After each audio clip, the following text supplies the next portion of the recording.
Back in February, I spoke at Printify's Amplified event in New York City. The theme of the event was how to make 2024 your best year ever as a print-on-demand seller. And what I spoke about was using social media to get customers, which according to Forbes is one of the best ways that businesses are reaching customers to actually have them purchase niche items. In today's video, I'm going to be sharing with you everything I wish I knew before I started using social media to sell print-on-demand products. A lot of people think that getting traffic from social media is the hard part. I personally believe this to be the easy part for me. The hard part of print on demand is creating products that people will actually pay for. Whether you're selling on Amazon, Redbubble, Etsy, or your own Shopify store, the hard part for you is going to be creating products that people will actually give you their money for. Personally, I sell on Shopify. If you want some help actually doing that, I have a free course called POD for Dummies. There's a link down in the description. Inside are over 30 videos to help you to get started.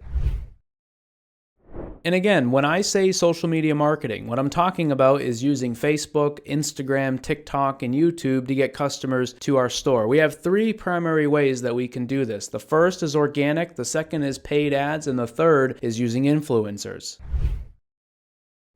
We're going to start with organic. What I mean is you having a page on social media for your niche that has followers that you can promote products to. Typically, I will start with Facebook and Instagram for this. You could use TikTok if you want. That would involve you actually being on camera, creating a lot of content, and ultimately spending a lot more time than just using Facebook and Instagram.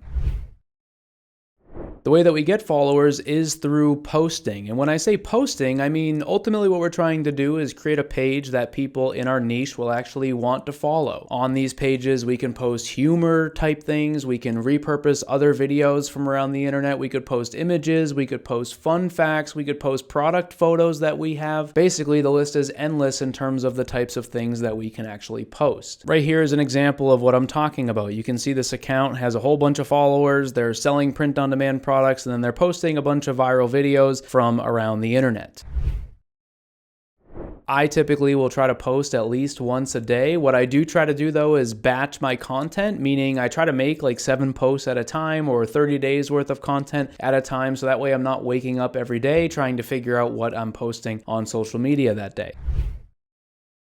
In terms of how quickly followers can be gained, I typically try to shoot for a benchmark of growing at about 10% per week. If my account is not growing at 10% per week, then I would feel like I am underperforming. Obviously, at the beginning, you could achieve faster growth than this, but ultimately, as time goes on, that follower growth will begin to exponentially increase.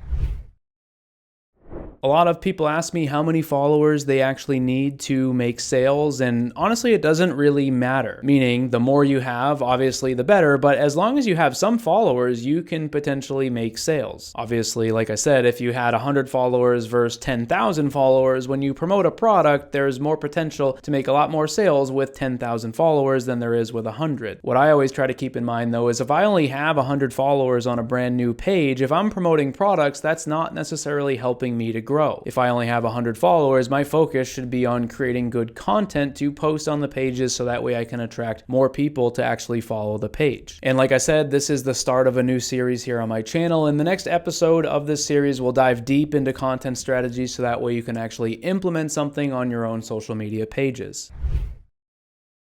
The next topic today is using ads. These are basically ads that we are running on Facebook and on Instagram to show people in our niche our actual products. What's cool is we have the ability to actually show products to people in our niche. You can search for different keywords that are relevant to the niche you're selling to. That way Facebook will show them to the right people. Basically, we are trying to present them with a mock-up of our photo and a link for them to go to the store.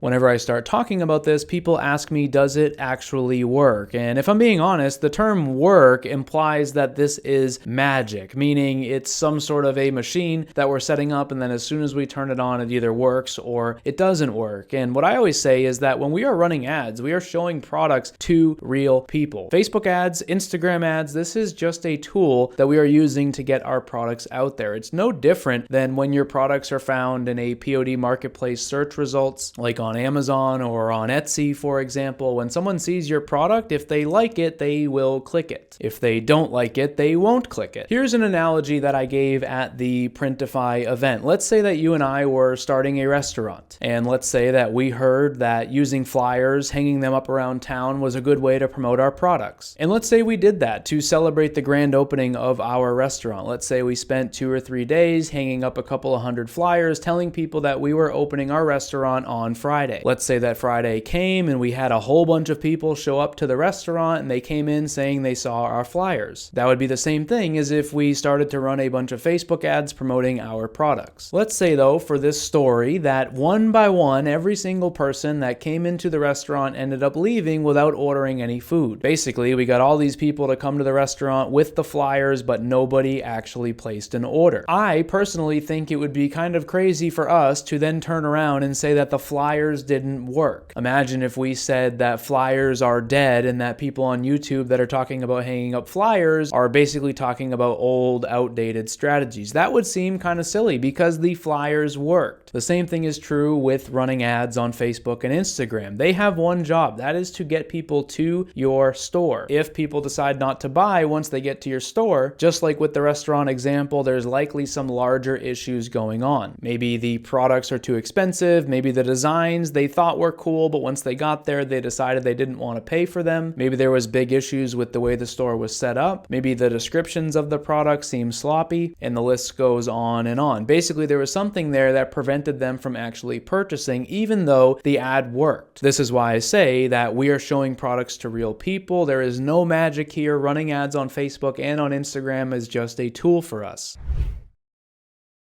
A lot of times too, people ask me, isn't this like super expensive? And honestly, your budget is not tied to the probability of you actually making sales. Meaning, if your budget is really high, it's not like you have a better chance to make sales compared to if your budget was low. Your budget is sort of like a faucet. Inside of Facebook, we have the ability to set a daily budget. This number can be anything you want. Personally, I start ads at $1 a day, and ultimately I view a budget sort of like a faucet. If you turn a faucet on just a little bit, water is still going to come out. If you're using a low budget with ads, that's fine. That just means that your ad is not going to be shown to a lot of people. If your budget is higher, you're going to show that ad to many more people quicker. Ultimately, though, it doesn't impact the probability of whether a sale will be made or not. And let's say that you have a brand new social media page. Can you run ads? And the simple answer is no, you do not need followers to actually start running ads. Obviously, it helps, meaning if you're running ads and you have 0 followers and someone sees that you have 0 followers, maybe that would damage your credibility slightly. On the flip side, let's say that you had 1,000 followers or something and someone was looking at your ad, they might take your business a little bit more seriously. Regardless though, I have run ads on a brand new store with hardly any followers and made sales. Here on my YouTube channel, I've been showing how I've been growing a brand new store that started 6 weeks ago. We are approaching $10,000 in sales, and the Facebook page has only about 36 followers, and we are still able to make sales. So yes, the simple answer is no, you don't need followers to get started, but of course, the more followers, the better. The way that Facebook ads really become successful for you is when you can create what I call a money machine. Obviously, like I said before, you need to have a great store, a great product, but the idea is to run an ad, and every time you spend $10 on the ad, for example, you make a sale. If you're selling a product that profits more than $10, you're going to be able to be profitable with that campaign. And the idea is to continue running the campaign. Every time you put $10 in, you make a sale and you collect your profit. The idea is to do that over and over and over again. If you're running an ad and you're spending $10 on it and a sale is made and you make $20 in profit, go put all of your money into that ad. That's basically the way that I look at running ads. As I said before, this is the start of a new series here on my channel, so we will have episodes in this series where I break down ad strategies and things that you need to do to actually get started. The third part of the social media strategy is using influencers. This is basically you using content creators in your niche to promote your items to their followers. This is something I have done extensively. I have other videos here on the channel where I've shown different influencer collaborations that I've had. The platforms that I use would be Instagram, TikTok, and YouTube. And one of the things that's important is we're not talking about famous people or someone with 1 million followers or something like that. I typically try to find what I call a nano influencer, which is an account that has less than 100,000 followers or so.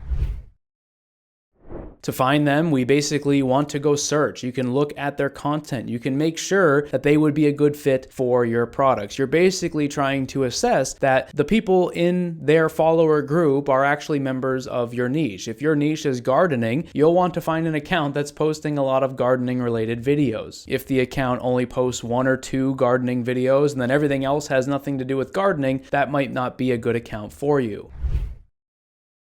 To reach out to them, you can simply send them a message on the platform that you found them. They may even have an email address listed that you can use to send them a message as well. What I usually do is prepare a script. That way I'm kind of just copy and pasting to each influencer, telling them what I am looking to do. In this initial message, you sort of want to be semi-direct. You want to keep it brief. You don't need to send them this entire huge paragraph or something like that. Just tell them who you are, what you sell, and what you're looking to do with them. And then finish off the initial message by asking them if they would ever be open to that sort of a thing. And ultimately what I'm trying to say is I wish before I got started with social media, I realized how simple it actually was. It's definitely not easy. We have 3 parts to this. We have organic marketing, we have paid marketing with Facebook and with Instagram. We also have influencer marketing as well. These are all 3 things that we can do to get traffic to our store. Obviously, using an organic route is going to be a little bit of a long-term play. I have found personally that when I do put time into this, it does pay off. I have had stores in the past that have relied only on organic marketing. Ultimately, those were stores that had a few thousand followers and even sometimes up over 20,000 followers. But the idea is if you put time into it from the beginning, long term, you will have some followers there that you can promote products to. Just like the Forbes article said that I showed you earlier, social media is becoming a place where people are using it to find niche products. That's exactly what we're doing with print on demand, and using the power of social media, using organic growth to fuel that is a great way to get started. The second part of this is paid ads. Basically, when I got started using paid ads for the first time, I started to run a whole bunch of ads at like $10